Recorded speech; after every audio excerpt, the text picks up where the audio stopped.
حدیث میں آتا ہے رسول اللہ صلی اللہ علیہ وسلم نے فرمایا جس شخص کو جہنم میں سب سے آخر میں نکالا جائے گا اور اس کو سب سے کم درجے کی جنت ملے گی، تو اہل ایمان جو ہے نا، یہ ہمارا عقیدہ ہے، قرآن و سنت نے بیان کیا ہے کہ جو ایمان والے لوگ ہیں سزا کھانے کے بعد بالآخر وہ جہنم سے نکلیں گے۔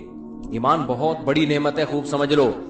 انسان عمل میں کتنا ہی خراب کیوں نہ ہو، لیکن جب تک وہ مومن ہے، ایک اللہ کا قائل، پیغمبر صلی اللہ علیہ وسلم کی ختم نبوت کا قائل، اسلام کو برحق سمجھتا ہے اور کلمے کو مانتا ہے، تو کیسا ہی برا عمل کرے سزا کھانے کے بعد بالآخر جہنم سے نکلے گا۔ اس پہ اللہ رسول نے بہت واضح طور پہ بتا دیا ہے کیوں نکلے گا، یہ بھی حدیث میں آتا ہے۔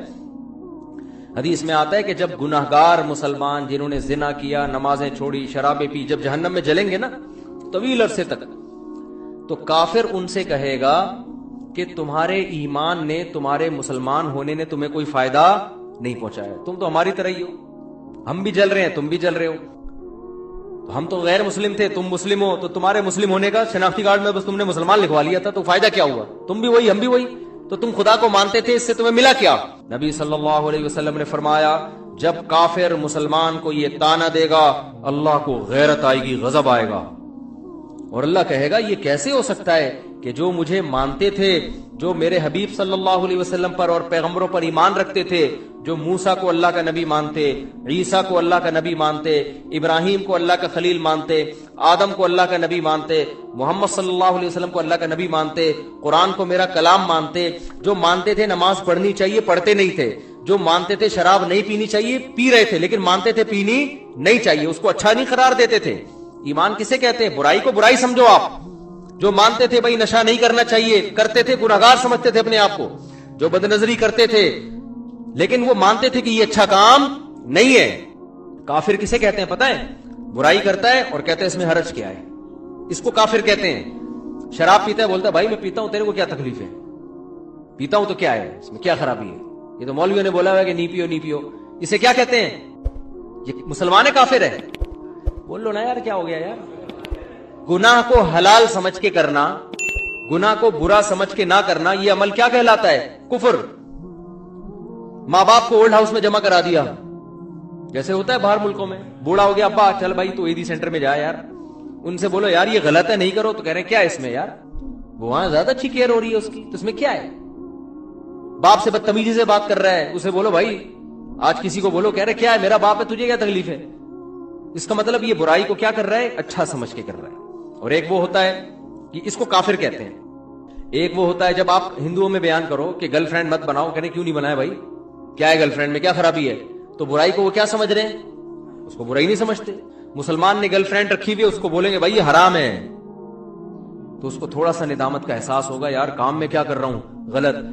نکاح پیغمبروں کی سنت ہے، گرل فرینڈ رکھنا یہ کافروں کی سنت ہے، زنا کرنا یہ گندا عمل ہے، یہ پاکیزہ عمل نہیں ہے۔ نبی صلی اللہ علیہ وسلم نے معراج کی رات میں کچھ لوگوں کو دیکھا، ننگے مرد اور ننگی عورتیں آگ میں جل رہے ہیں، اور شعلے اوپر جاتے ہیں تو وہ ننگے جسموں کے ساتھ اوپر جاتے ہیں۔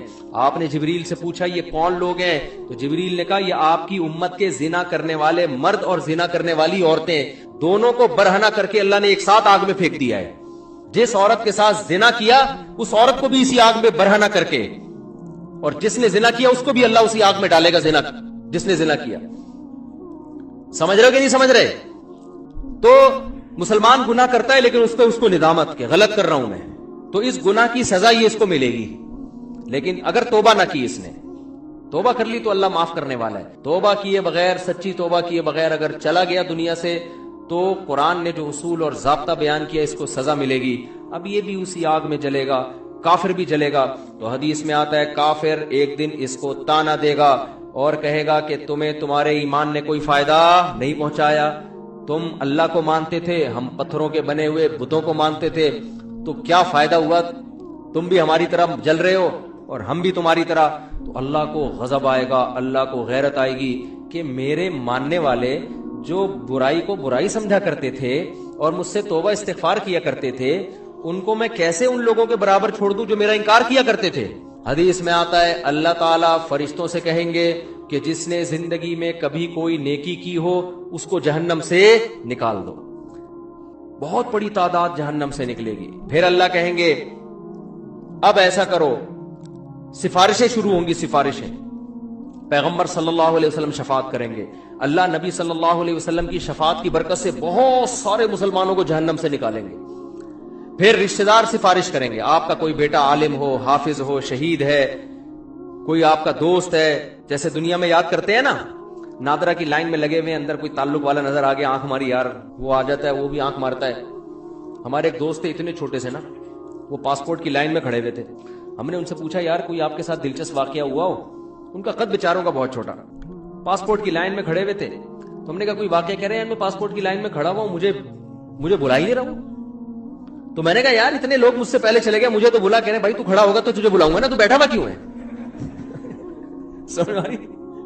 پھر کہتے ہیں میں نے ایسے اچھل کے بتایا بھائی میں بیٹھا ہوا نہیں ہوں, میں کھڑا ہوں. تو عجیب عجیب واقعات ہوتے ہیں پاکستان میں. تو جیسے ہوتا ہے نا یار, اب دنیا میں تو یہ غلط سمجھا جاتا ہے, لیکن اللہ تو اللہ ہے, اللہ اس تعلقات کا فائدہ پہنچائے گا. شہید مغفرت, شہید سفارش کرے گا, علماء شفاعت کریں گے, آپ کی اولاد میں کوئی حافظ ہے وہ شفاعت کرے گا, تو اللہ ان کی شفاعت کی برکت سے اور بہت سارے مسلمانوں کو جہنم سے نکالیں گے.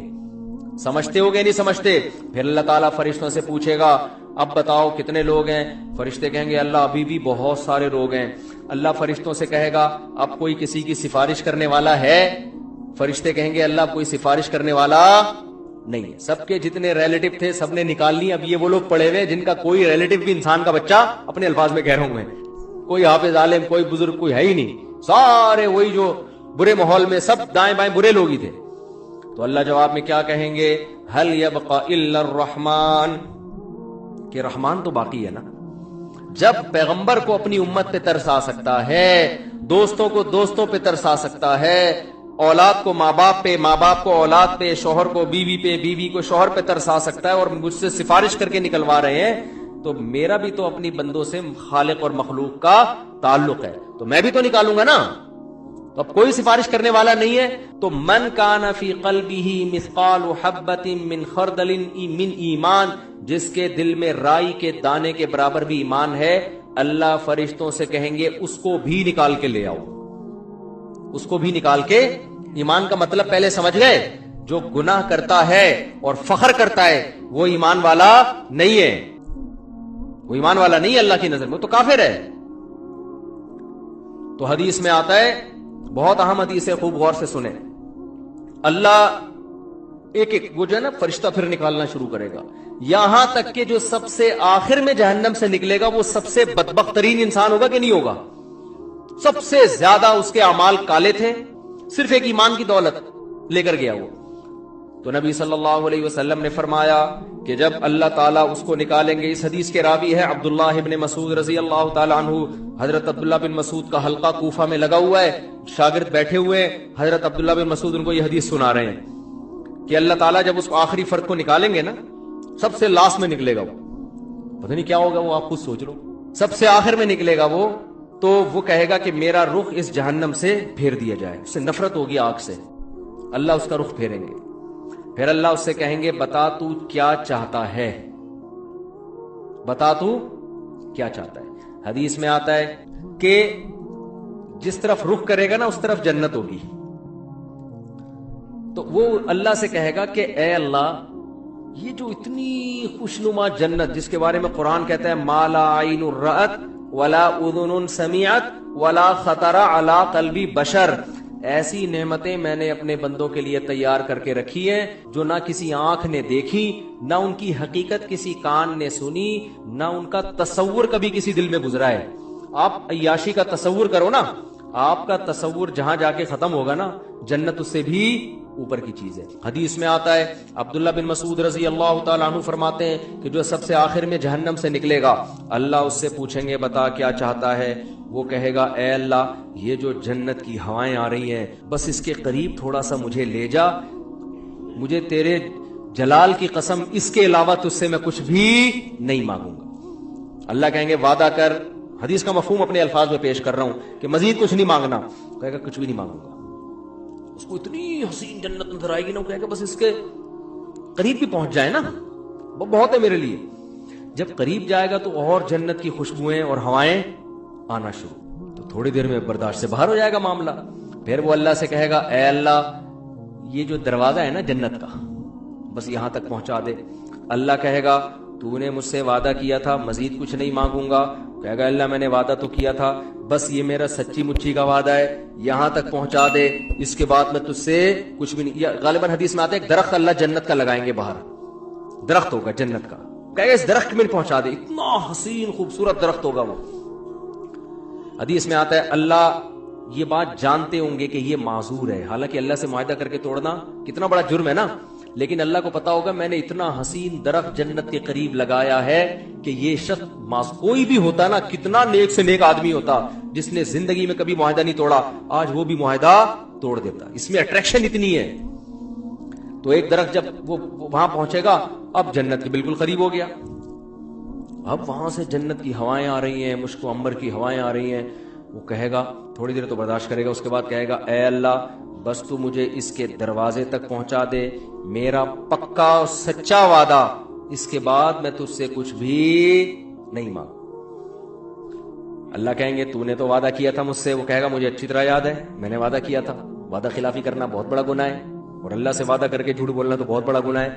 بس ایک دفعہ ہے بھائی اس کے بعد کبھی نہیں مانگوں گا. حدیث میں آتا ہے اللہ جانتے ہوں گے کہ یہ معذور ہے, کوئی بھی اس کی جگہ ہوتا تو جنت میں اٹریکشن اتنی ہے. دروازے پہ پہنچ جائے گا, اب تو اور قریب ہو گیا نا, تو وہ کہے گا اے اللہ اندر داخل کر دے, پکا وعدہ, اس کے بعد میں تجھ سے کچھ بھی بولو نہیں مانگوں گا.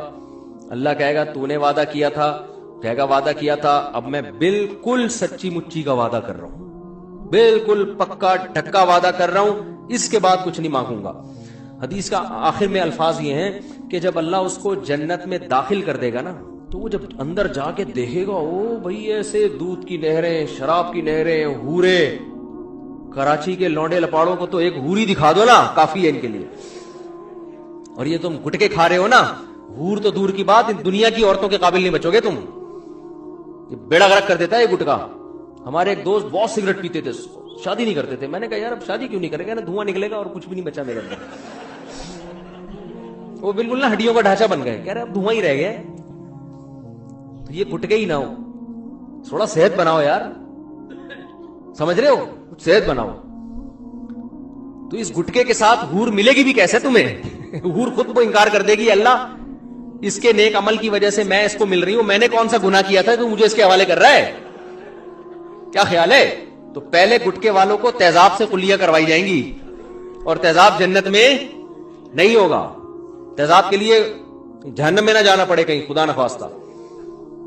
تو چھوڑ دو یہ منہ کے کینسر سے کتنے لوگ میں نے مرتے ہوئے اپنی آنکھوں سے دیکھے ہیں جوانی میں. تو خیر, تو حدیث میں آتا ہے جب وہ جنت کے اندر جائے گا نا, اتنی حسین جنت, اتنی خوبصورت جنت کہ وہ اللہ سے کہے گا کہ اے اللہ تو اللہ ہو کے میرے ساتھ مذاق کر رہا ہے. یعنی اس کو تصور ہی نہیں ہوگا نا کہ اللہ مجھے اتنی خوبصورت جنت میں داخل کر سکتا ہے. یہ تو ممکن ہی نہیں ہے کہ یار اتنے میں کہاں اور یہ اتنی خوبصورت جنت عیش و عشرت والی کہاں. عبداللہ بن مسعود رضی اللہ تعالی عنہ, انہوں نے جب یہ حدیث سنائی تو یہ حدیث سنا کے مسکرانے لگے. صحابہ کیسے نبی سے محبت کرتے تھے یار. یعنی نبی صلی اللہ علیہ وسلم نے حدیثیں سناتے وقت جو انداز تھا نا, صحابہ کوشش کرتے تھے پیغمبر کا قول سناتے ہوئے ہمارا انداز بھی وہی ہو جائے. عبداللہ بن مسعود یہ حدیث سنا کر مسکرائے اور اپنے شاگردوں سے پوچھا, پوچھتے نہیں ہو کہ میں مسکرا کیوں رہا ہوں؟ شاگردوں نے کہا بتائیے آپ کیوں مسکرا رہے ہیں؟ انہوں نے کہا کہ نبی صلی اللہ علیہ وسلم نے جب یہ بات ہمیں سنائی نا کہ وہ شخص اللہ سے کہے گا اے اللہ تو اللہ ہو کے مجھ سے مذاق کر رہا ہے بھائی. تو جب یہ بات نبی نے سنائی تھی تو نبی بھی مسکرائے تھے, اور مسکرانے کے بعد نبی نے ہم سے پوچھا تھا کہ پوچھتے نہیں ہو میں مسکراتا کیوں؟ ہم نے پوچھا تھا کہ یا رسول اللہ آپ بتائیے کہ آپ کیوں مسکرا رہے ہیں؟ تو نبی صلی اللہ علیہ وسلم نے فرمایا کہ جب بندہ اللہ سے یہ کہے گا نا اللہ تو اللہ ہو کے میرے سے مذاق کر رہا ہے، تو اللہ بھی بندے کی یہ بات سن کے مسکرائے گا. سمجھ رہے ہو؟ اللہ اس پہ گستاخی کا فتویٰ نہیں لگائے گا. گستاخ اللہ کو پتا ہے اس کی اندر کی حالت کیا ہے، اندر کی حالت کیا ہے. پھر اللہ اس سے کہیں گے یہ ایک ہے، اس جیسی 10 گنا بڑی جنت میں نے تجھے دی ہے. تو بھائی وہ اللہ ہے، وہ انسان نہیں ہے. اس کے خزانے بھی بہت اور اس کے دونوں ہاتھ بھی کھلے ہوئے ہیں. تو اللہ کہتا ہے قل اعنبئکم بخیر من ذالکم، جن دنیا کی نعمتوں کے پیچھے تم بھاگ رہے ہو نا، اس سے بڑی نعمتیں ہم تمہیں بتاتے ہیں. وہ کیا ہے؟ وہ جنت میں ہے.